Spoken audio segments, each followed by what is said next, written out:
Hello students, हम पढ़ रहे थे आपकी मैथ्स की बुक का चैप्टर नंबर 18 और जिसका नाम था प्रायिकता। तो लास्ट वीडियो में हमने उसमें देखा था कि निश्चित घटना की प्रायिकता क्या होती है। उसके बाद हमने देखा था असंभव घटना की प्रायिकता क्या होती है। फिर उसके बाद हमने कुछ टाइप्स के क्वेश्चन भी पढ़े थे। ये भी देखा था कि किसी भी घटना के होने की और नहीं होने की प्रायिकताओं का योग कितना होता है।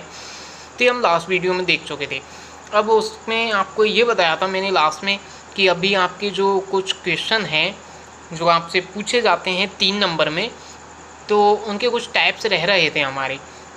तो पहला देखते हैं हम सिक्के वाले क्वेश्चन। जब आपसे सिक्के के लिए पूछा जाए कि किसी सिक्के को उछाला जाता है, तो आप सभी जानते हैं स्टूडेंट कि एक सिक्के में आपके दो पहलू होते हैं। एक तो होता है हेड, एक तो होता है आपके लिए हेड और एक होता है टेल। तो जब हम किसी सिक्के को उछालेंगे तो उसकी उछालने के बाद में या तो उस पर हेड आएगा या फिर उस पर टेल आएगा। ये दो ही कंडीशंस हो सकती हैं जिन्हें हम चित्त और पट भी कहते हैं। तो या तो चित्त आएगा या फिर पट आएगा, ये दो कंडीशंस होती हैं किसी भी सिक्के के लिए। तो फॉर एग्जांपल हम एक सिक्के को उछालते हैं, कितने सिक्के को? एक सिक्के को। तो उस पर हेड भी आ सकता है और टेल भी आ सकता है। इसका मतलब वहाँ कितनी स्थितियाँ बन सकती हैं कुल? तो यहाँ पर कुल स्थितियों की संख्या होगी कितनी? 2। पहली तो ये कि हेड आ सकता है और दूसरी ये कि टेल आ सकता है। तो कुल स्थितियाँ कितनी होगी हमारे पास में? 2। अब आपसे पूछा जाए कि इस पर हेड आने की प्रायिकता क्या होगी, तो हम देख रहे हैं कि हमारे पास में कुल स्थितियाँ कितनी हैं? 2।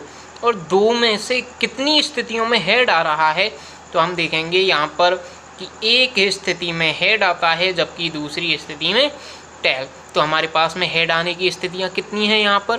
तो हम देख रहे हैं कि हेड आने की स्थितियाँ हमारे पास में यहाँ केवल और केवल कितनी? 1। तो हम प्रायिकता देखेंगे। प्रायिकता किसकी? हेड आने की इज इक्वल टू 2 में से कितनी स्थितियाँ? 1 स्थितियाँ।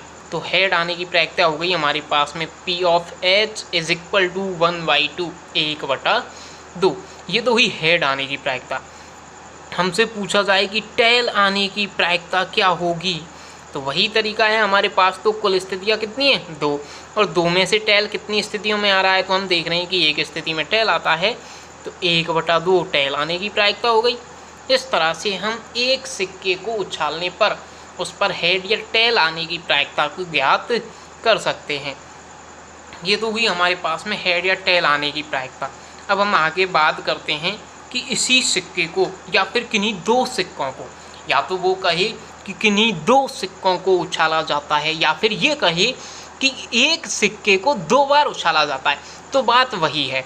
तो जब भी आपसे एग्जामिनर कहता है कि किसी एक सिक्के को 2 बार उछाला गया या फिर 2 सिक्कों को 1 बार उछाला गया, तो बात यही होगी। तो उसके लिए हम देखते हैं कि हमने पहला सिक्का लिया और उसे उछालते हैं। उसे उछालने के बाद में या तो उस पर हेड आएगा या फिर आएगा उस पर टेल। ये 2 स्थितियाँ हो सकती हैं। एक तो उस पर क्या स्थिति हो सकती है कि हेड आ सकता है और दूसरी स्थिति क्या है कि टेल आ सकता है। ये 2 कंडीशंस होती हैं हमारे पास में।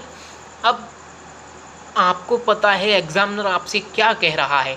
वो कह रहा है कि आपने इस सिक्के को 2 बार उछाला है। तो आपने जब पहली बार उछाला तो उस पर हेड भी आ सकता था और उस पर टेल भी आ सकता था। लेकिन हम मान लेते हैं कि माना जब हमने सिक्के को पहली बार उछाला तो उस पर आ गया साहब हेड। ये हमने सिक्का उछाला पहला और इस पर आ गया हेड। ये अब हमारे पास में यहाँ पे रखा हुआ है। अब हमने दूसरा वाला सिक्का उछाला, तो ज़रूरी है कि दूसरे वाले सिक्के पर हेड भी आ सकता है और दूसरे वाले सिक्के पर टेल भी आ सकता है। ये है हमारे पास में पहला सिक्का और ये है हमारे पास में दूसरा सिक्का। तो हमने देखा था कि पहला सिक्का उछाला है तो हमारे पास में आया था हेड। अब दूसरे सिक्के को उछालें तो दूसरे सिक्के पर हेड भी आ सकता है और दूसरे सिक्के पर टेल भी आ सकता है। तो इस हेड के साथ में कितनी कंडीशंस और बन सकती हैं? तो इस हेड के साथ में 2 कंडीशंस और बन सकती हैं कि इस हेड के साथ दूसरे सिक्के पर हेड आ जाए या फिर दूसरे सिक्के पर क्या आ जाए? टेल आ जाए। अच्छा, ये ज़रूरी तो नहीं कि जब आपने पहला सिक्का उछाला था तो उस पर हेड आया था। ये ज़रूरी है क्या कि उस पर हेड ही आए? उस पर टेल भी आ सकता है। तो जब हमने पहला सिक्का उछाला और उस पर आया टेल, तो दूसरा सिक्का उछालें तो इस टेल के साथ दूसरे सिक्के पर हेड आ सकता है और दूसरे सिक्के पर टेल भी आ सकता है। तो दूसरे सिक्के की बात करें हम तो इस टेल के साथ में दूसरे सिक्के पर हेड भी आ सकता है और दूसरे सिक्के पर टेल भी आ सकता है। तो हम देखेंगे यहाँ कुल स्थितियाँ कितनी बनती हैं। तो यहाँ पर कुल स्थितियों की संख्या हो गई 4। वो आपको दिख रहा होगा कैसे हुई हैं। तो आप देखिए यहाँ कि माना हमने सिक्के को उछाला तो पहले सिक्के पर आया हेड और दूसरे सिक्के पर उसके साथ में हेड और आ गया। मतलब हमने दोनों सिक्कों को उछाला, या फिर ये कहूँ मैं कि मैंने दोनों सिक्कों को उछाला, इस पर भी हेड आया और इस पर भी हेड, दोनों पर क्या आ गया, हेड। अच्छा, ज़रूरी है कि हमने जब दोनों सिक्कों को उछाला तो इस पर हेड आया और इस पर भी हेड आए, इस पर टेल भी तो आ सकता है। तो पहले सिक्के पर तो हेड है लेकिन इस पर टेल हो सकता है। तो पहले सिक्के पर तो हेड है और दूसरे सिक्के पर क्या हो सकता है, टेल हो सकता है। ऐसे ही ज़रूरी है कि जब हमने पहले सिक्के को उछाला तो उस पर हेड आए, उस पर टेल भी तो आ सकता था। तो पहले सिक्के पर टेल आया और दूसरे सिक्के पर उसके साथ में हेड भी आ सकता है और दूसरे सिक्के पर टेल के साथ में टेल भी आ सकता है। तो यहाँ से हमारे पास में कितनी स्थितियाँ बनती हैं, कुल स्थितियाँ बनती हैं कितनी, 4। तो जब हम 2 सिक्कों को उछालते हैं या फिर किसी एक ही सिक्के को 2 बार उछालते हैं तो हमारे पास में कुल स्थितियाँ बनती हैं कितनी, 4। अब हमें निकालनी है इसमें प्रायिकता। किसकी प्रायिकता? अब वो हमसे कुछ भी पूछ सकता है इसके अंदर। वो हमसे पूछे प्रायिकता किसकी, कम से कम एक हेड आने की।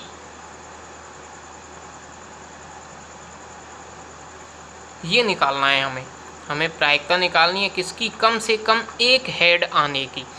तो इसमें देखना है इन चारों स्थितियों में कम से कम एक हेड तो होना ही चाहिए। और ज़्यादा से ज़्यादा कितने हो सकते हैं, वो 2 हो सकते हैं क्योंकि हम सिक्के को 2 बार उछाल रहे हैं। तो लेकिन कम से कम किसी एक सिक्के पर, या तो पहले वाले सिक्के पर या फिर पीछे वाले सिक्के पर हेड ज़रूर आना चाहिए। तो हम यहाँ पे देखते हैं, यहाँ तो दोनों सिक्कों पर ही हेड आ रहा है और वो क्या कह रहा है, कम से कम एक हेड आना चाहिए। यहाँ तो दोनों पे आ गया। तो ये हमारे काम का है या नहीं? ये बिल्कुल हमारे काम का है। हम देखेंगे यहाँ पर हमसे कहा क्या गया है कि कम से कम एक हेड आना चाहिए। क्या 2 हेड आ जाएं तो कोई प्रॉब्लम है? नहीं, कोई प्रॉब्लम नहीं है, हम उसको काम में ले सकते हैं। तो एक कंडीशन तो ये हमारे है काम की। दूसरी वाली में देख रहे हैं हम देख रहे हैं कि पहले सिक्के पर हेड आया और दूसरे पर क्या आ गया, टेल। लेकिन हमें तो कम से कम एक हेड चाहिए, कम से कम एक हेड आ रहा है। जी हाँ, ये आ रहा, पहले वाले सिक्के पर एक हेड। तो ये स्थिति भी हमारे काम की है। तीसरी वाली कंडीशन को देखते हैं। तो इसमें पहले पर टेल आया था, दूसरे सिक्के पर क्या आया था, हेड। तो कम से कम एक हेड चाहिए, आ गया कम से कम एक हेड। तो ये कंडीशन भी हमारे काम की है। तो कितनी स्थितियाँ हो गई अभी तक? 3 स्थितियाँ हमारे काम की हो गई। अब चौथी वाली में देखते हैं। तो कम से कम एक हेड आना चाहिए, लेकिन यहाँ तो दोनों पर ही क्या आ रहा है, टेल। तो ये कंडीशन हमारे काम की नहीं है। तो कम से कम एक हेड आने की प्रायिकता क्या होगी? तो कुल स्थितियाँ कितनी हैं, 4।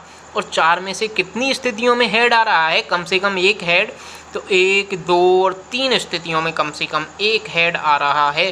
तो इसकी प्रायिकता हो गई 3/4, कम से कम एक हेड आने की। अच्छा, ये पूछा जाए कि कम से कम एक हेड नहीं और हमसे कहे वो कि एक टेल आने की प्रायिकता क्या होगी, एक टेल आने की प्रायिकता। तो हम देखेंगे कम से कम एक टेल कितने में है। तो यहाँ तो टेल है ही नहीं, तो ये स्थिति अब हमारे काम की नहीं है। यहाँ पर एक टेल है, बिल्कुल है, तो ये स्थिति हमारे काम की है। यहाँ भी एक टेल है, ये स्थिति हमारे काम की है। और यहाँ तो दोनों पर ही टेल है, हमें तो एक ही टेल चाहिए था, यहाँ तो 2 मिल गए, फिर तो ये तो पूरे काम की है। तो कितनी स्थितियाँ हैं जो हमारे काम की हैं, 1, 2 और 3। तो कम से कम एक टेल आने की प्रायिकता भी कितनी होगी, 4 में से कितनी स्थितियाँ, 3 स्थितियाँ। तो प्रायिकता कम से कम एक टेल आने की कितनी हो गई, 3/4। वो हमसे ऐसे भी पूछ सकता है। इसमें आपको तो बस कुल स्थितियाँ बनाना आना चाहिए। कुल स्थितियाँ बनाना सीख गए, क्वेश्चन अपने आप चुटकियों में सॉल्व हो जाएगा।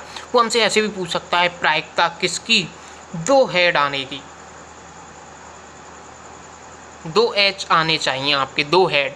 तो कितनी स्थितियों में 2 हेड आ रहे हैं? तो केवल एक ही स्थिति में 2 हेड आ रहे हैं। तो 4 में से कितनी स्थितियों में, एक स्थिति में। तो 2 हेड आने की प्रायिकता 1/4। बहुत ही ईजी है। आपसे पूछा जाए 2 टेल आने की प्रायिकता, तो 2 टेल एक ही स्थिति में आ रहे हैं, तो वही प्रायिकता 1/4 हो गई। आपसे पूछा जाए कि प्रथम सिक्के पर हेड आने की प्रायिकता, तो प्रथम सिक्के पर हेड कितनी बार आ रहा है, तो पहले सिक्के पर हेड यहाँ आया और यहाँ आया, तो कितनी बार आ रहा है? 2 बार। तो प्रायिकता क्या हो गई? 2/4, और काटेंगे तो 1/2। तो इस तरह से ये 2 सिक्कों के लिए क्वेश्चन बनते हैं और बहुत ही ईजी क्वेश्चंस बनते हैं। तो इस तरह से हम इनकी प्रायिकता को निकाल सकते हैं। अब जो बुक के अंदर आपके सिक्के वाले क्वेश्चन हैं उनको आप इजीली सॉल्व कर सकते हैं इस तरह से। अब हम बात करें कि एक ही सिक्के को 3 बार उछाला जाए या फिर 3 सिक्कों को उछाला जाए, तब कुल स्थितियाँ कितनी बनती हैं। तो देखेंगे, इसको ध्यान से देखना है थोड़ा समझने में। माना हमने पहले सिक्के को उछाला, हमने कितने, हमारे पास में सिक्के कितने? 3, 1, 2 और 3। तो पहले सिक्के को उछाला, पहले सिक्के पर आपके पास में हेड भी आ सकता है और टेल भी आ सकता है। ये तो हुई पहले सिक्के की बात। अब हम दूसरे सिक्के को उछालें, तो दूसरे सिक्के को उछालें तो क्या होगा? तो हेड के साथ में दूसरे सिक्के पर भी क्या आ सकता है? हेड आ सकता है, और क्या आ सकता है? टेल आ सकता है। ऐसे ही इस टेल के साथ में दूसरे सिक्के पर हेड आ सकता है और टेल आ सकता है। अब तीसरे सिक्के को उछालें तो तीसरे सिक्के पर भी क्या क्या आ सकता है? हेड आ सकता है और टेल आ सकता है। ऐसे ही तीसरे सिक्के पर हेड आ सकता है और टेल आ सकता है। ऐसे ही तीसरे सिक्के पर हेड आ सकता है और टेल आ सकता है। ऐसे ही तीसरे सिक्के पर हेड आ सकता है और टेल आ सकता है। तो कितनी स्थितियाँ हुई हमारे पास में? हम देखेंगे 1, 2, 3, 4, 5, 6, 7, 8 स्थितियाँ हो गई 3 सिक्कों को उछालने पर। तो 3 सिक्कों को उछालने पर कुल स्थितियों की संख्या हुई 8। और इन्हें हम कैसे लिखेंगे? तो इन्हें हम लिखते हैं, देखना ध्यान देना है आपको। पहले सिक्के पर आया हेड, पहले सिक्के पर क्या आया? हेड। फिर दूसरे सिक्के पर भी क्या आया? हेड। और तीसरे सिक्के पर हेड भी आ सकता था। पहले सिक्के पर आया हेड, दूसरे सिक्के पर फिर से आया हेड, और तीसरे सिक्के पर क्या आ सकता है? टेल आ सकता है। ज़रूरी है कि तीसरे सिक्के पर हेड ही आए? पहले पर हेड, दूसरे पर हेड, तीसरे पर हेड भी आ सकता है और तीसरे पर टेल भी आ सकता है। ये 2 स्थितियाँ हुई। फिर पहले पर हेड आ जाए तो दूसरे पर टेल आ सकता है और तीसरे पर हेड आ सकता है। यदि पहले पर हेड आ जाए तो दूसरे पर टेल आ सकता है और इनके साथ में तीसरे सिक्के पर भी टेल आ सकता है। अब इधर देखें तो पहले सिक्के पर टेल आ सकता है, फिर दूसरे सिक्के पर हेड आ सकता है और तीसरे सिक्के पर हेड आ सकता है। अब आगे देखते तो टेल हेड टेल, ये तो टेल हेड हेड ये तो हो गया। अब देखें पहले सिक्के पर टेल, दूसरे पर हेड, तीसरे पर टेल, तो टेल हेड टेल। ऐसे ही इधर देखें तो टेल टेल हेड, और इधर देखें तो टी टी टी, मतलब तीनों सिक्कों पर क्या हो सकता है? टेल। तो इस तरह से यहाँ पे कुल स्थितियाँ कितनी हो गई? 1, 2, 3, 4, 5, 6, 7, 8। तो कुल स्थितियों की संख्या हो गई इस बार हमारे पास में 8। तो 3 सिक्कों को उछाला जाए या फिर एक ही सिक्के को 3 बार उछाला जाए तो कुल स्थितियों की संख्या कितनी हो जाती है हमारे पास में? 8। और उनको लिखा इस तरह से जाता है। अब यदि आपके ये समझ में आ जाता है तो आप क्वेश्चंस को बहुत ही इजी तरीके से कर सकते हो। बहुत ही इजी क्वेश्चन पूछे जाते हैं और 3 नंबर का क्वेश्चन पूछा जाता है इसमें से। बहुत ही सीधा सा प्रश्न होगा वो। तो देखिए कैसा ही पूछेगा। हमसे पूछा जाए प्रायिकता किसकी? एक हेड होने की। प्रायिकता किसकी? एक हेड होने की। तो 8 में से कितनी स्थितियों में एक हेड आ रहा है? तो हम देखेंगे यहाँ तो 3 हेड आ गए। नहीं, हमें तो एक ही हेड चाहिए। अब ये थोड़ी कहा है कि कम से कम एक हेड हो, नहीं, उसने हमसे कहा है कि एक ही हेड होना चाहिए, एक से ज़्यादा भी ना हो और एक से कम भी ना हो। तो एक हेड इसमें तो नहीं है, इसमें तो तीनों हेड हैं। यहाँ हेड कितने? 2। यहाँ हेड कितने? एक ये रहा और एक ये रहा। यहाँ भी 2 हेड हैं, यहाँ पर एक हेड है। तो एक हेड होने वाली कंडीशन एक तो ये हुई। अब आगे देखते हैं, यहाँ पर 2 हेड हैं, यहाँ भी एक हेड है, तो एक हेड वाली कंडीशन एक ये हो गई और यहाँ भी एक हेड है। तो एक हेड वाली कंडीशन कितनी मिली हमें? कुल 3, 1, 2 और 3। तो 8 में से कितनी कंडीशन में एक हेड है? 3 कंडीशन में। तो प्रायिकता एक हेड होने की कितनी हो गई? 3/8। अब हमसे पूछा जाए प्रायिकता 2 हेड होने की। तो 2 हेड होने के लिए कंडीशंस देखते हैं हम। तो यहाँ 2 हेड है, यहाँ 2 हेड हैं, यहाँ पर एक ये हेड है, यहाँ पर 2 हेड हैं और आगे कहीं भी नहीं है। तो 2 हेड कितनी कंडीशंस में हैं? 1, 2 और 3। तो 8 में से कितनी कंडीशंस में 2 हेड हैं? 3 में। तो प्रायिकता 2 हेड होने की कितनी हो गई? 3/8। बहुत ही ईजी क्वेश्चन है। हमसे पूछा जाए प्रायिकता किसकी कम से कम 2 टेल होने की, तो कम से कम 2 टेल तो होने ही चाहिए। उससे ज़्यादा कितने भी हो जाएं, लेकिन 2 से कम नहीं होने चाहिए। तो यहाँ हेड टेल कितने हैं? तो यहाँ तो टेल एक भी नहीं है, हमें कम से कम 2 तो चाहिए। यहाँ पर देख रहे हैं हम, तो यहाँ पर टेल कितना है? एक ही टेल है। हमें कम से कम कितने चाहिए? 2 टेल चाहिए। ये हमारे काम का नहीं है। आगे बढ़ते हैं। यहाँ पर कितने टेल है? तो यहाँ भी एक ही टेल है। ये भी हमारे काम का नहीं। हाँ, यहाँ पर कितने टेल है? 2 टेल है। तो एक तो ये हमारे काम का है। फिर यहाँ पर कितने टेल है? 1। ये हमारे काम का नहीं। यहाँ कितने टेल है? 2। ये हमारे काम का है। यहाँ कितने टेल है? 2। ये भी हमारे काम का है। यहाँ कितने टेल है? यहाँ तो हमें 3 टेल मिल गए और हमें कम से कम कितने चाहिए? 2। तो 2 चाहिए, यहाँ तो 3 मिल रहे हैं। ये भी हमारे काम का है। तो कितने हो गए हमारे काम के? 1, 2, 3, 4। तो 8 में से कितनी स्थितियों में कम से कम 2 टेल है? तो 4 स्थितियों में कम से कम 2 टेल हैं। और 4 और 8 को काटते हैं तो इधर आएगा कितना? 4 एकम 4 और 4 दूनी 8। कितना आ गया? 1/2। तो प्रायिकता कम से कम 2 टेल होने की कितनी हो गई? 1/2। हमसे पूछा जाए प्रायिकता 3 टेल होने की, तो 3 टेल देखना, टी कहाँ पर है? ये रहा। बस एक ही स्थिति में 3 टेल मिलेंगे हमें। तो एक कितने में से? 8 में से। तो 1/8 ये प्रायिकता हो गई। तो आपने देखा जो सिक्के वाले क्वेश्चन है बहुत ही ईजी हैं, एकदम ईजी क्वेश्चन पूछे जाते हैं। बस आपको कुल स्थितियाँ बनाना आना चाहिए। तो हमने देखा कि जब एक ही सिक्के को 2 बार उछालते हैं तो 4 स्थितियाँ बनती हैं। जब एक ही सिक्के को 3 बार उछालते हैं तो 8 स्थितियाँ बनती हैं। और जब एक ही सिक्के को 1 बार उछालते हैं तो हमारे पास में केवल 2 स्थितियाँ बनती हैं। इस तरह से ये सिक्के के वाले जो क्वेश्चन हैं वो ख़त्म होते हैं। बस यही पूछा जाएगा आपसे सिक्के वाले क्वेश्चंस में। अब हम चलते हैं पासे की तरफ। तो पासे की तरफ चलते हैं। जानते होंगे आप पासा डाइस, लूडो तो खेलते होंगे आप सभी। तो लूडो में आता है ना डाइस, जिस पे 6 फलक होते हैं, 6 पृष्ठ, जिन पे 1, 2, 3, 4, 5, 6 ऐसे करके 6 डॉट लगे हुए होते हैं। तो ये वही पासा है जो हम लूडो खेलने के काम में लेते हैं। तो वो पासा है और उस पासे को हम काम में लेंगे अब प्रायिकता के क्वेश्चन करने में। तो हम एक पासे को एक बार फेंकते हैं। हमने एक पासा लिया और उसे कितनी बार फेंका? एक बार। तो एक बार फेंकते हैं तो उस पर कौन कौन सी कंडीशंस बन सकती हैं? तो हमने एक बार फेंका तो उस पर 1 भी आ सकता है, 2 भी आ सकता है, 3 भी आ सकता है, 4 भी आ सकता है, 5 भी आ सकता है और 6 भी आ सकता है। क्या 7 आ सकता है पासे पर? नहीं आएगा, क्योंकि पासे पर 7 तो लिखा ही नहीं होता है। उस पर तो कितने तक के अंक होते हैं? 6 तक के। और वो कहाँ से कहाँ तक होते हैं? 1 से लेकर के 6 तक। तो ये तो पासे की कुल स्थितियाँ हुई। तो एक पासे को एक बार उछालने पर कुल स्थितियाँ कितनी बनती हैं? तो कुल स्थितियों की संख्या हो गई कितनी? गिनिए आप यहाँ पर। तो गिन के देखते हैं तो कुल स्थितियों की संख्या हो जाती है हमारे पास में 6। कुल स्थितियाँ कितनी हो गई पासे को उछालने के लिए? 6।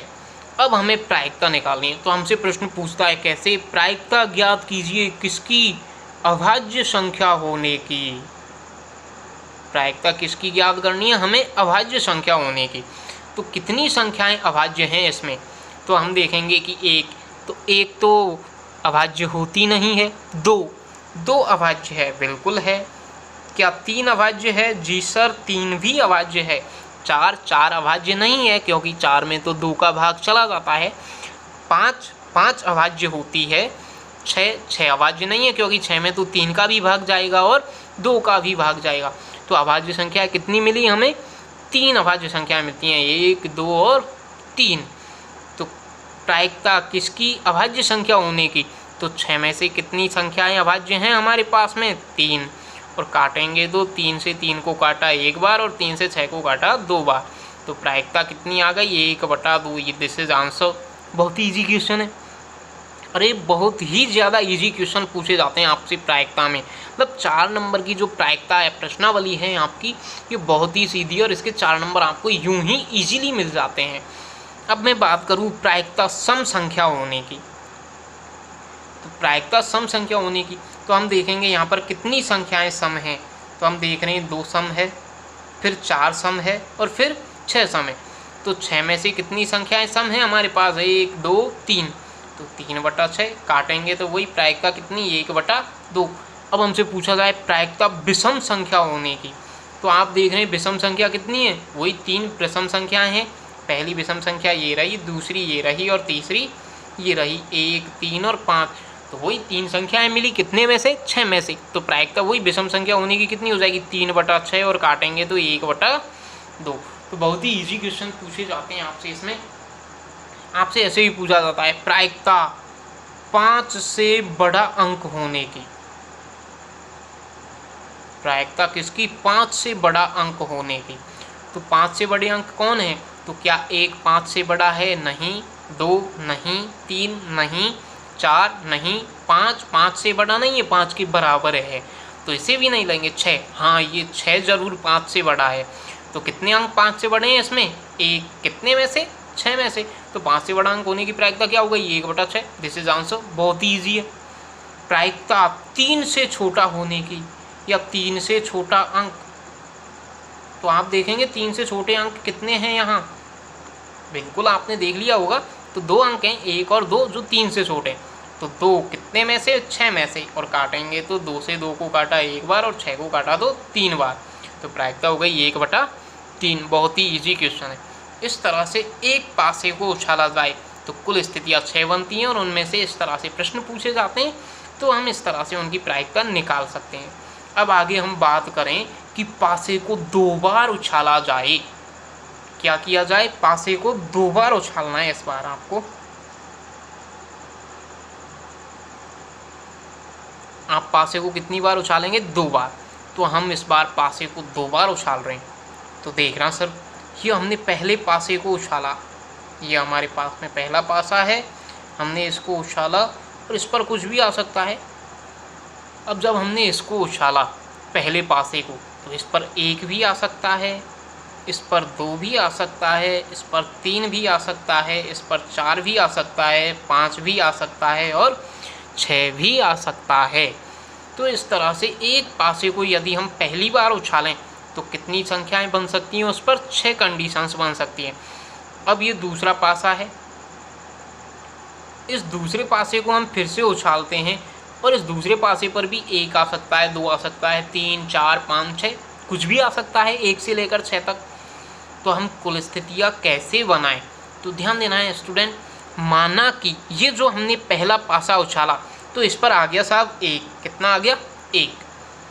पहला पासा उछाला और इस पर आया 1। अब जब हम दूसरा पासा उछालते हैं तो उस पर 1 भी आ सकता है। तो पहले पासे पर आया 1, तो दूसरे पासे पर इसके साथ में 1 भी आ सकता है। दूसरे पासे पर, अब पहले पासे को तो हमने ऐसे ही पड़े रहने दिया, इस पर तो कितना आया? 1। यदि हमने इस दूसरे पासे को उछाला और इस पर 1 ना आकर के आ जाता है 2, कितना आ जाता है? 2। तो ज़रूरी है कि पहले पासे पर तो 1 आया ही था, दूसरे पासे पर 1 ही आए, 2 भी आ सकता है। तो पहले पासे पर आ सकता है 1 और दूसरे पासे पर आ सकता है कितना? 2। पहले पासे को नहीं छेड़ना है आपको, फिर से इसे उठाइए, फिर से फेंकिए। तो ज़रूरी है क्या? 2 आए, इस पर 3 भी तो आ सकता है। तो पहले पासे पर आ सकता है 1 और दूसरे पासे पर 3, पहले पासे पर 1 और दूसरे पासे पर 4 भी आ सकता है। पहले पासे पर आए 1 तो दूसरे पासे पर आपका 5 भी आ सकता है। पहले पासे पर आए 1 तो दूसरे पासे पर आपका 6 भी आ सकता है। इस तरह से हमारी कंडीशंस बन जाती हैं। अच्छा, आप देख रहे हैं हम पहले पासे की बात करते हैं फिर से। तो पहले पासे पर 1 हो तो दूसरे पर 1 2 3 4 5 6 कुछ भी आ सकता है। यदि पहले पासे पर 2 हो तो दूसरे पासे पर उसके साथ 1, इस 2 के साथ 2, 2 के साथ में 3, 2 के साथ में 4 और 2 के साथ में 5 और 2 के साथ में 6, कुछ भी आ सकता है। अरे आपने पहला पासा उछाला और इस पर आ गया 2, तो दूसरे पासे पर 2 के साथ 1 आ सकता है, 2 आ सकता है, 3, 4, 5, 6 कुछ भी आ सकता है। हमने पहला पासा उछाला और उस पर आ गया 3, तो इस 3 के साथ दूसरे पासे पर 1 भी आ सकता है, 3 के साथ 2 भी आ सकता है, 3 के साथ 3 भी आ सकता है, 3 के साथ 4 भी आ सकता है, 3 के साथ 5 भी आ सकता है और 3 के साथ 6 भी आ सकता है। पहले पासे पर 4 आ सकता है, दूसरे पर 1 आ सकता है, 4 के साथ 2, 4 के साथ 3, 4 के साथ 4, 4 के साथ 5, 4 के साथ 6, ऐसे ही 5 के साथ 1, फिर 5 2, 5 3, 5 4, 5 5, 5 6, 6 1, 6 2, 6 3, 6 4, 6 5 और 6 6, इस तरह से कुछ भी आ सकता है। तो ये हमारी कुल स्थितियाँ बनती हैं। अब ये कितनी स्थितियाँ बनी तो हम देखेंगे 1 2 3 4 5 6, फिर से 6 6 6 6 6, तो कितनी हो गई 6 और 6 12, 6 18, 6 24, 6 30 और 6 36। तो कुल स्थितियाँ कितनी हुई? कुल स्थितियाँ हुई हमारे पास में यहाँ 36। तो जब किन्हीं 2 पासों को उछाला जाता है या फिर एक ही पासे को 2 बार उछाला जाता है तो कुल स्थितियाँ होती हैं हमारे पास में 36। अब हम इन स्थितियों को तो लिखा रहने देते हैं और इसके आधार पर प्रश्न को हल करते हैं। तो उम्मीद है आपकी ये कुल स्थितियाँ लिखना समझ में आ गया होगा, और यदि ये आ गया है आपकी समझ में तो फिर क्वेश्चन को आप चुटकी बजाते ही हल कर सकते हो। देखते हैं हम, प्रायिकता निकालनी है हमें किसकी? दोनों अंकों का योग, दोनों अंकों का योग 8 है, इसकी प्रायिकता निकालनी है। अब पहले तो प्रश्न समझिए कि जो पासा है हमने 2 बार फेंके हैं या एक ही पासे को 2 बार फेंका है तो उस पर आने वाले दोनों अंकों का, मतलब पहले पासे पर आने वाला अंक और दूसरे पासे पर आने वाला अंक, इन दोनों अंकों का योग कितना होना चाहिए? 8 होना चाहिए। तो हम देख रहे हैं यहाँ पहले पासे पर क्या आया? 1, दूसरे पर भी क्या आया? 1, और दोनों अंकों का योग करें तो 1 और 1 कितना हो गया? 2। हमें योग कितना चाहिए? 8, नहीं आया। इसकी बात करते हैं 1 और 2, तो योग करें तो 1 और 2 हो गया 3, हमें योग कितना चाहिए? 8, नहीं आया। 1 और 3 को जोड़ के देखते हैं तो जोड़ आता है 4, हमें कितना चाहिए? 8, नहीं आया। अब भाई 1 और 4 को जोड़ा तो 5, अब भी नहीं आया। 1 और 5 को जोड़ा तो 6, नहीं आया। 6 और 1 7, अब भी नहीं आया। 2 और 1 3, नहीं आया। 2 और 2 4, नहीं चलेगा काम।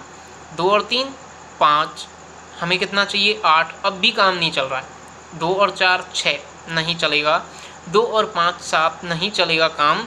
2 और 6 8, हाँ आ गया। 8 ही तो चाहिए हमें, तो यहाँ पर 8 आ रहा है। तो एक तो कौन है हमारे काम का? 2 और 6। आगे देखते हैं 3 और 1 4, नहीं। 3 और 2 5, 3 और 3 6, 3 और 4 7, 3 और 5 8, आ गया 8। तो इसको पकड़ के बिठा दो, तो हमारे काम का है। 3 और 6 9, नहीं हमें तो 8 चाहिए, 9 से क्या काम? 4 और 1 5, 4 2 6, 4 3 7, 4 और 4 8, इसको भी पकड़ के बिठा लो, ये भी हमारे काम का है। 4 और 5 9, 4 और 6 10, 5 1 5 2 5 और 3 कितना हो गया? 8, ये भी हमारे काम का है, इसको भी पकड़ के बिठा लो। फिर उसके बाद में अगली लाइन में आएगा हमारे काम का कौन? 6 और 2। तो हमारे काम की कुल स्थितियाँ कितनी हुई? 1 2 3 4 और 5। इन पाँचों में अंकों का योग कितना होता है? 8। तो 36 में से कितनी बार अंकों का योग 8 मिला? 5 बार। तो प्रायिकता हो गई 5/36। बहुत ही ईजी क्वेश्चन है। ऐसे ही वो योग 10 पूछ सकता है, तो 10 के लिए आप देख लेंगे योग 10 कहाँ कहाँ हो रहा है। तो आपका योग होगा 10, एक तो 4 और 6 पर, एक 5 5 पर और एक 6 और 4 पर। तो कितनी स्थितियाँ मिलेंगी? 3। कितने में से? 36 में से। तो प्रायिकता हो गई 3/36, काटेंगे तो 1/12। तो इस तरह से हम इजीली इन क्वेश्चंस को सॉल्व कर सकते हैं। अच्छा, हमसे पूछा जाए कि अंकों का योग 9 से कम है, किस तरह से पूछा जाए प्रश्न कि अंकों का योग 9 से कम है, तो बहुत ही इजी है। आपको देखना है कितनी कंडीशंस में अंकों का योग 9 से कम है, अंकों का योग 9 से कम, इसकी हमें प्रायिकता निकालनी है। तो देखें प्रायिकता 9 से कम के लिए तो कुल स्थितियाँ तो कितनी है 36, इसको तो हमने ले लिया। अब 9 से कम योग यहाँ है 1 और 1 2, हाँ है 1 और 2 है, 3 और 1 4, ये भी 9 से कम है, 4 और 1 5, ये भी 9 से कम है, 5 और 1 6, ये भी 9 से कम है, 6 और 1 7, ये भी। तो इसमें तो पूरी 6 की 6 स्थितियाँ हमारे काम की हैं जिनमें अंकों का योग 9 से कम है। यहाँ पर 2 और 1 2 और 2, लास्ट वाला देखते हैं 6 और 2 कितना 8, तो इसकी भी 6 स्थितियाँ हमारे काम में आएंगी, क्योंकि जो सबसे बड़ी अंक है उनका ही जोड़ 8 है, तो बाकी तो सब 8 से कम ही होंगे और हमें 9 से कम चाहिए, तो चलेगा हमारा पूरा काम। यहाँ भी 3 और 1 3 2 3 3 3 4 3 5, लेकिन 3 और 6 कितना हो गया 9, लेकिन हमें तो 9 से कम चाहिए योग, तो 9 से कम के लिए 5 स्थितियाँ हमारे काम की हैं, लेकिन ये 6वीं वाली स्थिति हमारे काम की नहीं है। तो इसमें कितनी स्थितियाँ मिली जो हमारे काम की है 5। यहाँ पर 6 और 4 10, 5 और 6 9, 5 और 4 9, इन दोनों को छोड़ करके बाकी की 4 स्थितियाँ हमारे काम की हैं, क्योंकि इनका जोड़ 9 से कम है। तो इस लाइन में हमारे पास में 4 स्थितियाँ काम की हैं। अब इस लाइन की बात करें तो इसको छोड़ दो, इसको छोड़ दो और इसको छोड़ दो, बाकी की 3 स्थितियाँ हमारे काम की हैं जिनका योग 9 से कम है। ऐसे ही यहाँ पर कितनी स्थितियाँ मिलने वाली हैं 2, तो कुल स्थितियाँ कितनी हुई 2 और 3 5, 5 और 4 9, 9 और 5 14, 14 और 6 20 और 6 26 स्थितियाँ ऐसी हैं जहाँ पर योग अंकों का 9 से कम होगा। और 2 से काटें तो 26 और 36 को 2 से काटते हैं 13/18, तो प्रायिकता आ गई अंकों का योग 9 से कम होने की 13/18। इस तरह से आपसे पासे से भी क्वेश्चन पूछे जाते हैं। तो हम आज के लिए बस इतना ही देखने वाले। अब हम ताश की गड्डी वाले जो प्रश्न हैं उन्हें नेक्स्ट वीडियो में देखेंगे। तो आज हमने सिक्के और पासे के बारे में चर्चा की और उम्मीद है आपको कुल स्थितियाँ बनाना भी समझ आ गया होगा और किस तरह से क्वेश्चन पूछे जाते हैं और उन्हें कैसे हम हल करें यह भी आपके समझ में आ गया होगा।